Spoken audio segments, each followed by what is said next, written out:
ಆತ್ಮೀಯ ಸ್ನೇಹಿತರೆ ನಮಸ್ಕಾರ. ಗೆಳೆಯರೆ, ಕರ್ನಾಟಕ ರಾಜ್ಯ ರಾಜಕಾರಣದಲ್ಲಿ ದೊಡ್ಡ ಸಂಚಲನ ಮೂಡ್ತಾ ಇದೆ. ಸಂಚಲನ ಏನು ಅಂದರೆ, ಡಿ ಕೆ ಶಿವಕುಮಾರ್ ಅವರು ಬಜೆಟ್ ಪೂರ್ವಭಾವಿ ಸಭೆಯನ್ನು ಧಿಕ್ಕರಿಸಿ ದೆಹಲಿಗೆ ಹೋಗಿದ್ದಾರೆ. ದೆಹಲಿಯಲ್ಲಿ ಹಲವು ಮೀಟಿಂಗ್ಗಳನ್ನು ಮಾಡ್ತಾ ಇದ್ದಾರೆ ಅನ್ನೋದು ಒಂದು ಕಡೆ ಆದರೆ, ಅವರು ದೆಹಲಿಗೆ ಹೋಗುವಂತಹ ಸಮಯದಲ್ಲಿ ಆಡಿರುವಂತಹ ಮಾತುಗಳು ಕೂಡ ಈಗ ರಾಜ್ಯ ರಾಜಕಾರಣದಲ್ಲಿ ಸಂಚಲನವನ್ನು ಉಂಟು ಮಾಡ್ತಾ ಇದೆ. ಅದರ ಜೊತೆಗೆ ಈಗ ಡಿ ಕೆ ಶಿವಕುಮಾರ್ ಮತ್ತು ಡಿ ಕೆ ಸುರೇಶ್ ಅವರು ಒಂದು ಮಹತ್ವದ ಹೆಜ್ಜೆಯನ್ನಿಟ್ಟಿದ್ದಾರೆ. ಅದು ಸಿದ್ದರಾಮಯ್ಯ ಅವರಿಗೆ ಮತ್ತು ಕರ್ನಾಟಕ ಕಾಂಗ್ರೆಸ್ ಸರ್ಕಾರಕ್ಕೆ ಬಹಳ ದೊಡ್ಡ ತಲೆನೋವು ತಂದಿದ್ದಲ್ಲದೆ, ಕಾಂಗ್ರೆಸ್ ಹೈಕಮಾಂಡ್ ಕೂಡ ಕೈ ಹಿಸುಕಿಕೊಳ್ಳುವಂತಹ ವಾತಾವರಣ ಸೃಷ್ಟಿಯಾಗಿದೆ.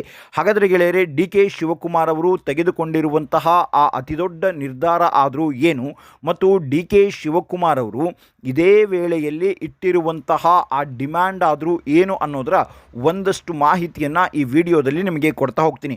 ಗೆಳೆಯರೆ, ಎಲ್ಲರೂ ಕೂಡ ಅಂದುಕೊಂಡಿದ್ದರು ವಿಶೇಷ ಅಧಿವೇಶನದ ನಂತರ ಕರ್ನಾಟಕ ರಾಜ್ಯ ರಾಜಕಾರಣದಲ್ಲಿ ಒಂದು ದೊಡ್ಡ ಸಂಚಲನ ಆಗತ್ತೆ ಅಂತ. ಅದೇ ರೀತಿಯಾಗಿ ಡಿ ಕೆ ಶಿವಕುಮಾರ್ ಅವರು ಬಜೆಟ್ ಪೂರ್ವಭಾವಿ ಸಭೆಯನ್ನು ಧಿಕ್ಕರಿಸಿದರು.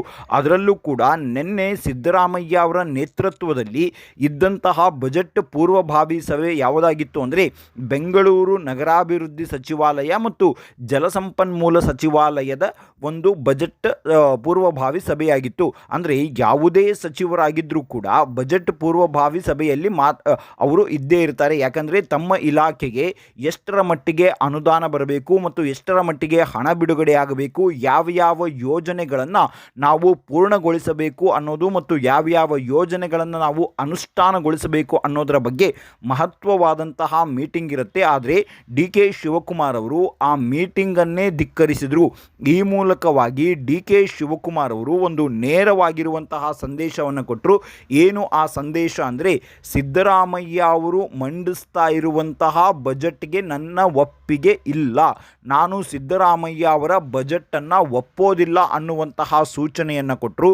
ಅದು ಕೂಡ ಸಿದ್ದರಾಮಯ್ಯ ಅವರಿಗೆ ಅವರು ನೇರವಾಗಿ ಹೇಳಿದ್ದಲ್ಲ, ಪತ್ರದ ಮುಖಾಂತರವಾಗಿ ಹೇಳಿದ್ದಾರೆ. ಅಂದರೆ ಮುಖಾಮುಖಿಯಾಗಿ ಡಿ ಕೆ ಶಿವಕುಮಾರ್ ಅವರು ಮತ್ತು ಸಿದ್ದರಾಮಯ್ಯ ಅವರು ಭೇಟಿಯಾಗದೆ ಕೇವಲ ಒಂದು ಪತ್ರದ ಮುಖಾಂತರವಾಗಿ ನಾನು ಬರೋದಿಲ್ಲ ಅನ್ನೋದನ್ನು ಔಪಚಾರಿಕವಾಗಿ ಡಿ ಕೆ ಶಿವಕುಮಾರ್ ಅವರು ಸಿದ್ದರಾಮಯ್ಯ ಅವರಿಗೆ ತಿಳಿಸಿದ್ದಾರೆ. ಇದೆಲ್ಲದರ ನಡುವೆ 2 ಫ್ಲೈಟ್ಗಳನ್ನು ಡಿ ಕೆ ಶಿವಕುಮಾರ್ ಅವರು ದೆಹಲಿಗೆ ಹೋಗೋ ಫ್ಲೈಟ್ಗಳನ್ನು ಕ್ಯಾನ್ಸಲ್ ಮಾಡಿದ್ರು.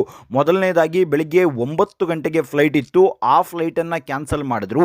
ಅದಾದ ಬಳಿಕ ಮಧ್ಯಾಹ್ನ 12:30ಕ್ಕೆ ಒಂದು ಫ್ಲೈಟ್ ಇತ್ತು, ಆ ಫ್ಲೈಟನ್ನು ಕೂಡ ಕ್ಯಾನ್ಸಲ್ ಮಾಡಿ ಸಂಜೆ ಅವರು ದೆಹಲಿಗೆ ಹೋದರು. ಆ ದೆಹಲಿಗೆ ಹೋಗುವಂತಹ ಸಮಯದಲ್ಲಿ ಡಿ ಕೆ ಶಿವಕುಮಾರ್ ಅವರು ಆಡಿರುವ ಮಾತುಗಳನ್ನು ನೀವು ಕೇಳಿಸ್ಕೊಳ್ಬೇಕು. ಡಿ ಕೆ ಶಿವಕುಮಾರ್ ಅವರು ಏನಂತ ಹೇಳಿದ್ರು, ಹೌದು, ನಾನು ರಾಜಕೀಯ ಮಾಡೋದಕ್ಕೆ ಹೋಗ್ತಾ ಇದ್ದೀನಿ, ರಾಜಕೀಯ ಮಾತನಾಡೋದಕ್ಕೆ ಹೋಗ್ತಾ ಇದ್ದೀನಿ, ಅಲ್ಲಿ ನನ್ನನ್ನು ಯಾರು ಕರೆದಿದ್ದಾರಲ್ಲ ಅವರೆಲ್ಲರನ್ನ ಭೇಟಿ ಮಾಡಿ ಬರ್ತೀನಿ ಅನ್ನೋದು ಒಂದು ಮಾತು. ಈ ಮಾತಿನ ಅರ್ಥವನ್ನು ಆನಂತರ ಹೇಳ್ತೀನಿ. ಇನ್ನೊಂದು ಮಾತನ್ನು ಡಿ ಕೆ ಶಿವಕುಮಾರ್ ಅವರು ಹೇಳಿದ್ದೇನು ಅಂದರೆ, ನಾನು ಮತ್ತು ಸಿದ್ದರಾಮಯ್ಯ ಅವರು ನಾವು ಗುಟ್ಟಾಗಿ ಮಾತನಾಡಿಕೊಂಡಿಲ್ಲ, ಪಕ್ಷದ ವರಿಷ್ಠರ ಮುಂದೆ ಮಾತನಾಡಿಕೊಂಡಿದ್ದೀವಿ. ಇಲ್ಲಿ ಯಾರೂ ಕೂಡ ಓಪನ್ ಆಗಿರುವಂತಹ ಸ್ಟೇಟ್ಮೆಂಟ್ಗಳನ್ನು ಕೊಡೋದು ಬೇಕಾಗಿಲ್ಲ ಅನ್ನುವಂತಹ ಮಟ್ಟಿಗೆ ಯತೀಂದ್ರ ಸಿದ್ದರಾಮಯ್ಯ ಅವರಿಗೆ ನೇರವಾಗಿರುವಂತಹ ಟಾಂಗನ್ನು ಕೊಟ್ಟರು. ಅಂದರೆ ಯತೀಂದ್ರ ಸಿದ್ದರಾಮಯ್ಯ ಅವರೇ 5 ವರ್ಷ CM, ಯಾವುದೇ 2.5 ವರ್ಷದ ಅಧಿಕಾರ ಹಸ್ತಾಂತರದ ಮಾತುಕತೆ ಆಗಿಲ್ಲ ಅಂತ ಹೇಳಿದ್ರಲ್ಲ, ಅದಕ್ಕೆ ಅವರು ಹೇಳಿದ್ದು, ನಾನು ಮತ್ತು ಸಿದ್ದರಾಮಯ್ಯ ಅವರು ನೇರವಾಗಿ ಮತ್ತು ಹೈಕಮಾಂಡ್ ವರಿಷ್ಠರ ಜೊತೆ ನಾವು ಮಾತನಾಡಿದ್ದೇವೆ, ಇಲ್ಲಿ ಮೂರನೆಯವರು ಮೂಗು ತುರಿಸುವ ಅಗತ್ಯ ಇಲ್ಲ, ಯಾರ್ಯಾರೋ ಏನು ಬೇಕಾದರೂ ಮಾತನಾಡುವಂತಹ ಅವಶ್ಯಕತೆ ಇಲ್ಲ ಅನ್ನೋದನ್ನು ನೇರವಾಗಿ ಹೇಳಿದರು. ಅದಕ್ಕೂ ಮೊದಲು ಡಿ ಕೆ ಶಿವಕುಮಾರ್ ಅವರು ಮಾತನಾಡಿರುವಂತಹ ಮಾತು ಇದೆಯಲ್ಲ, ನಾನು ರಾಜಕೀಯ ಮಾಡೋದಕ್ಕೆ ಹೋಗ್ತಾ ಇದ್ದೀನಿ ಮತ್ತು ಯಾರನ್ನ ಭೇಟಿಯಾಗಬೇಕೋ, ನನ್ನನ್ನು ಯಾರು ಸಂಪರ್ಕ ಮಾಡಿದ್ದಾರೋ ಅವರೆಲ್ಲರನ್ನು ನಾನು ಭೇಟಿಯಾಗಿಯೇ ಬರ್ತೀನಿ ಅನ್ನುವಂತಹ ಮಾತನ್ನು ಹೇಳಿದ್ದಾರೆ. ಈ ವಿಚಾರ ಈಗ ಬಹಳ ಒಂದು ಚರ್ಚೆಗೆ ಗ್ರಾಸವಾಗಿದೆ. ಏನು ಅಂದರೆ, ರಾಹುಲ್ ಗಾಂಧಿಯವರು ಡಿ ಕೆ ಶಿವಕುಮಾರ್ ಅವರನ್ನು ಭೇಟಿ ಮಾಡೋದಕ್ಕೆ ಅಪಾಯಿಂಟ್ಮೆಂಟ್ ಕೊಟ್ಟಿಲ್ಲ. ಅದಕ್ಕೆ ಕಾರಣ, ಈಗ ಲೋಕಸಭೆಯಲ್ಲಿ ಸದನ ನಡೀತಾ ಇದೆ, ಆ ಸದನದಲ್ಲಿ ಕಾಂಗ್ರೆಸ್ ಕೆಲವು ವಿಚಾರಗಳನ್ನು ತೆಗೆದುಕೊಳ್ತಾ ಇದೆ. ಆಮೇಲೆ ಓಂ ಬಿರ್ಲಾ ಅವರನ್ನು ಸ್ಪೀಕರ್ ಸ್ಥಾನದಿಂದ ಕೆಳಗಡೆ ಇಳಿಸಬೇಕು ಅನ್ನುವಂತಹ ಒಂದಷ್ಟು ಪ್ರತಿಭಟನೆ, ಅದೆಲ್ಲದರಲ್ಲೂ ಕಾಂಗ್ರೆಸ್ ಬ್ಯುಸಿಯಾಗಿದೆ. ಹಾಗಾಗಿ ರಾಹುಲ್ ಗಾಂಧಿ ಮತ್ತು ಪ್ರಿಯಾಂಕಾ ವಾದ್ರಾ ಅವರನ್ನು ಭೇಟಿಯಾಗುವಂತಹ ಯಾವ ಅವಕಾಶ ಅವಕಾಶವೂ ಕೂಡ ಇಲ್ಲ. ರಾಹುಲ್ ಗಾಂಧಿಯವರ ಅಪಾಯಿಂಟ್ಮೆಂಟ್ ಕೂಡ ಡಿ ಕೆ ಶಿವಕುಮಾರ್ ಅವರಿಗೆ ಸಿಕ್ಕಿಲ್ಲ. ಇನ್ನು ಸೋನಿಯಾ ಗಾಂಧಿ ಅವರನ್ನು ಡಿ ಕೆ ಶಿವಕುಮಾರ್ ಅವರು ಭೇಟಿ ಮಾಡ್ತಾರೆ ಅಂತ ಮೂಲಗಳು ಹೇಳ್ತಾ ಇದ್ದಾವೆ. ಆದರೆ ಸೋನಿಯಾ ಗಾಂಧಿ ಅವರನ್ನು ಭೇಟಿಯಾದರೆ ಡಿ ಕೆ ಶಿವಕುಮಾರ್ ಅವರಿಗೆ ಯಾವುದೇ ಯೂಸ್ ಇಲ್ಲ ಅನ್ನೋದು ಕೂಡ ಗೊತ್ತಾಗಿದೆ. ಇದರ ಮಧ್ಯ ಡಿ ಕೆ ಶಿವಕುಮಾರ್ ಅವರು ಮತ್ತು ಬಿ ಎಲ್ ಸಂತೋಷ್ ಮೀಟಿಂಗ್ ಕೂಡ ಫಿಕ್ಸ್ ಆಗಿದೆ. ಇದು ಈಗ ಎಲ್ಲರ ಹುಬ್ಬೇರಿಸುವಂತಹ ಕಾರಣ ಆಗ್ತಾ ಇದೆ. ಯಾಕೆಂದರೆ ಬಿ ಎಲ್ ಸಂತೋಷ್ ಅವರಿಗೂ ಮತ್ತು ಕರ್ನಾಟಕ ರಾಜ್ಯ ರಾಜಕಾರಣಕ್ಕೂ ಕೂಡ ಈ ಹಿಂದೆಯಿಂದಲೂ ಕೂಡ ಬಹಳ ಲಿಂಕ್ ಇದೆ. ಬಿ ಎಲ್ ಸಂತೋಷ್ ಅವರು ಕರ್ನಾಟಕ ರಾಜ್ಯ ರಾಜಕಾರಣದಲ್ಲಿ ಹಲವು ಬಾರಿ ಮೂಗು ತುರಿಸಿದ್ದು ಉಂಟು ಮತ್ತು ಕರ್ನಾಟಕ ಬಿಜೆಪಿಯ ಇವತ್ತಿನ ಈ ಸ್ಥಿತಿಗೆ ಬಿ ಎಲ್ ಸಂತೋಷ್ ಅವರೇ ಕಾರಣ ಅನ್ನುವಂತಹ ಮಾತುಗಳು ಕೂಡ ಕೇಳಿ ಬರ್ತಾ ಇದೆ. ಹಾಗಾಗಿಯೇ ಬಿ ಎಲ್ ಸಂತೋಷ್ ಅವರನ್ನು ಡಿ ಕೆ ಶಿವಕುಮಾರ್ ಅವರು ಯಾಕೆ ಭೇಟಿಯಾಗ್ತಾ ಇದ್ದಾರೆ, ಅದರ ಜೊತೆಗೆ ಅಮಿತ್ ಶಾ ಅವರ ಜೊತೆಗೂ ಕೂಡ ಡಿ ಕೆ ಶಿವಕುಮಾರ್ ಅವರ ಮೀಟಿಂಗ್ ಕೂಡ ಫಿಕ್ಸ್ ಆಗಿದೆ. ಇದೆಲ್ಲವನ್ನ ನೋಡ್ತಾ ಇದ್ರೆ ಡಿ ಕೆ ಶಿವಕುಮಾರ್ ಅವರ ಮನಸ್ಸಿನಲ್ಲಿ ಓಡ್ತಾ ಇರೋದು ಏನು ಅಂದರೆ, ಕಾಂಗ್ರೆಸ್ ಹೈಕಮಾಂಡ್ಗೆ ಡಿ ಕೆ ಶಿವಕುಮಾರ್ ಅವರು ಒಂದು ನೇರವಾಗಿರುವಂತಹ ಡಿಮ್ಯಾಂಡನ್ನು ಇಟ್ಟಿದ್ದಾರೆ. ಆ ಡಿಮ್ಯಾಂಡ್ ಏನು ಅಂದರೆ, ಬಜೆಟ್ ಅಧಿವೇಶನ ಆರಂಭ ಆಗುವ ಮೊದಲು ಮುಖ್ಯಮಂತ್ರಿ ಸ್ಥಾನದ ವಿಚಾರವಾಗಿ ಈ ಹಿಂದೆ ಏನು ಮಾತುಕತೆ ಆಗಿತ್ತಲ್ಲ ಅದೆಲ್ಲವೂ ಕೂಡ ಸಾಕಾರ ಆಗಬೇಕು. ಸಿದ್ದರಾಮಯ್ಯ ಅವರು ನಮ್ಮ ಮುಂದೆ ಅಂದರೆ ವರಿಷ್ಠರ ಮುಂದೆ ಅವರು ಒಪ್ಪಿಕೊಳ್ಳಲೇಬೇಕು. ನಾನು ಬಜೆಟ್ ಅಧಿವೇಶನದ ನಂತರ ಕೆಳಗಡೆ ಇಳಿತೀನಿ, ನಾನು ಇನ್ನು ಮುಂದೆ ಅಧಿಕಾರವನ್ನು ನಾನು ವಹಿಸ್ಕೊಳ್ಳೋದಿಲ್ಲ, ಡಿ ಕೆ ಶಿವಕುಮಾರ್ ಅವರಿಗೆ ಬಿಟ್ಟು ಕೊಡ್ತೀನಿ ಅನ್ನೋದನ್ನು ಸಿದ್ದರಾಮಯ್ಯ ಅವರು ನೇರವಾಗಿ ಹೇಳಬೇಕು. ಇಲ್ಲದಿದ್ದರೆ ನನ್ನ ಆಪ್ಷನ್ಗಳು ನನಗೆ ರೆಡಿ ಇದೆ. ಡಿ ಕೆ ಶಿವಕುಮಾರ್ ಅವರು ಈಗ ಹೂಡಿರುವಂತಹ ತಂತ್ರ ಏನು ಅಂದರೆ, ಈಗಾಗಲೇ ಡಿ ಕೆ ಶಿವಕುಮಾರ್ ಅವರ ಬೆನ್ನಿಗೆ 90 ಜನ ಶಾಸಕರಿದ್ದಾರೆ, 80 ಜನ ಶಾಸಕರಿದ್ದಾರೆ, 75 ಜನ ಶಾಸಕರಿದ್ದಾರೆ ಅನ್ನುವಂತಹ ವಿಚಾರಗಳು ನೀವೆಲ್ಲವೂ ಕೂಡ ಮಾಧ್ಯಮದಲ್ಲಿ ನೋಡಿರ್ತೀರ. ಆದರೆ ಅಸಲಿ ವಿಚಾರ ಏನು ಅಂದರೆ, ಡಿ ಕೆ ಶಿವಕುಮಾರ್ ಅವರ ಬೆನ್ನಿಗೆ ಇರೋದು 56 ಜನ ಶಾಸಕರು. ಆ 56 ಜನ ಶಾಸಕರು ಕನಕೋತ್ಸವದಲ್ಲಿ ಭಾಗಿಯಾಗಿದ್ದರು. ಆ ನಂತರದಲ್ಲಿ ಅವರೆಲ್ಲರೂ ಕೂಡ ವಿದೇಶಕ್ಕೆ ಹೋಗೋದಕ್ಕೆ ಮುಂದಾಗಿದ್ದರು.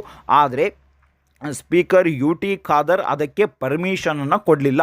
ಈ ಸಮಯದಲ್ಲಿ ಅದು ಕೂಡ ಬಜೆಟ್ ಅಧಿವೇಶನ ಮುಂದೆ ಇಟ್ಕೊಂಡು ಕರ್ನಾಟಕದಲ್ಲಿ ಸಿ ಎಂ ಕುರ್ಚಿಯ ಜಂಜಾಟ ಇದೆಲ್ಲವೂ ಕೂಡ ಆಗ್ತಾ ಇರುವ ಸಂದರ್ಭದಲ್ಲಿ 56 ಜನ ಶಾಸಕರು ವಿದೇಶಕ್ಕೆ ಹೊರಡೋದಾದರೆ ಅದು ಸರಿಯಾಗಲ್ಲ, ಪಕ್ಷಕ್ಕೆ ಅದು ಧಕ್ಕೆ ತರುತ್ತದೆ ಅನ್ನುವಂತಹ ವಿಚಾರದಿಂದಾಗಿಯೇ ಅವರು ಆ ವಿಚಾರವನ್ನು ಬದಿಗಿಟ್ಟರು. ಅಂದರೆ ಅವರು ಪರ್ಮಿಷನನ್ನು ಕೊಡಲಿಲ್ಲ. ಹಾಗಾಗಿಯೇ ಅವರೆಲ್ಲರಿಗೂ ಕೂಡ ಈಗ ಗೋವಾ ರೆಸಾರ್ಟ್ ಕೂಡ ಬುಕ್ ಆಗಿದೆ. ಡಿ ಕೆ ಶಿವಕುಮಾರ್ ಅವರ ಮನಸ್ಸಿನಲ್ಲಿ ಇರೋದು ಏನು ಅಂದರೆ, ಒಂದು ವೇಳೆ ಬಜೆಟ್ ಅಧಿವೇಶನದ ಒಳಗೆ ಇವರಿಗೆ ಏನಾದರೂ ಒಂದು ರೀತಿಯಾಗಿ ಅಂದರೆ ಇವರಿಗೇನಾದರೂ ಈ ಅಧಿಕಾರ ಸಿಗಲಿಲ್ಲ ಅಥವಾ ಅಧಿಕಾರದ ವಿಚಾರ ಯಾವುದೇ ಒಂದು ಹಂತಕ್ಕೂ ಕೂಡ ಬರಲಿಲ್ಲ ಅಂದರೆ ಅವರು ಕಾಂಗ್ರೆಸ್ ಸರ್ಕಾರಕ್ಕೆ ಕೊಟ್ಟಿರುವಂತಹ ಸಪೋರ್ಟನ್ನು ವಾಪಸ್ ಪಡೆದುಕೊಳ್ಳುವಂತಹ ನಿಟ್ಟಿನಲ್ಲಿ ಯೋಚನೆ ಮಾಡ್ತಾ ಇದ್ದಾರೆ. ಅದಕ್ಕಾಗಿಯೇ ಬಿ ಜೆ ಪಿಯ ವರಿಷ್ಠರ ಜೊತೆ ಮಾತನಾಡ್ತಾ ಇದ್ದಾರೆ ಮತ್ತು ಮೀಟಿಂಗ್ಗಳು ಕೂಡ ಫಿಕ್ಸ್ ಆಗಿದೆ. ಹಾಗಂದ ಮಾತ್ರಕ್ಕೆ ಡಿ ಕೆ ಶಿವಕುಮಾರ್ ಅವರು ಬಿ ಜೆ ಪಿ ಸೇರ್ತಾರೆ ಅನ್ನುವಂತಹ ವಿಚಾರ ಏನು ಹೋಗ್ತಾ ಇದೆಯಲ್ಲ ಅದು 100% ಸುಳ್ಳು ಗೆಳೆಯರೆ. ಡಿ ಕೆ ಶಿವಕುಮಾರ್ ಅವರು ಬಿ ಜೆ ಪಿಯ ಒಂದು ಸಪೋರ್ಟ್ ತಗೊಂಡು, ಬಿ ಜೆ ಪಿ ಮತ್ತು ಜೆ ಡಿ ಎಸ್ ಸಪೋರ್ಟ್ ತಗೊಂಡು ಈ ಹಿಂದೆ ಮಹಾರಾಷ್ಟ್ರ ಮಾದರಿಯಲ್ಲಿ ಏಕನಾಥ್ ಶಿಂದೆ ಅವರು ಯಾವ ರೀತಿಯಾಗಿ ಸರ್ಕಾರವನ್ನು ರಚನೆ ಮಾಡಿದ್ರಲ್ಲ ಅದೇ ರೀತಿಯಾಗಿ ಸರ್ಕಾರ ರಚನೆ ಮಾಡೋದಕ್ಕೂ ಕೂಡ ಡಿ ಕೆ ಶಿವಕುಮಾರ್ ಅವರು ಯೋಚನೆಯನ್ನು ಮಾಡಿದ್ದಾರೆ.